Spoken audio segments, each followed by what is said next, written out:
Well, Mike, if speed isn't what you're looking for, how about 100% opulence and excellence? This is the 90-foot Ocean Alexander 28E. E is for Explorer, and she's making her maiden voyage here in America. What really sets this boat apart is the awe-inspiring panoramic windows. No matter if you're in the salon or the master stateroom, blue ocean views are abundant, and when you lie down at night, you can actually see the stars. 5 staterooms, full laundry room, a flex space that you can use for exercise or work. The Explorer allows you to truly explore your surroundings, utilizing your own beach setup with 300 square feet on the aft multifunction platform, complete with a crane that can launch all of your water toys.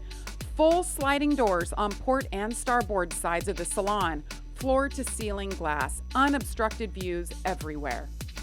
Now, the one thing that the Ocean Alexander has really maximized is the space within the 20-foot beam. As for the signature vertical bow, that's where we're standing on the lower level. I'm 5'10". Look how much headroom is still available. So comfortable no matter where you are on this boat.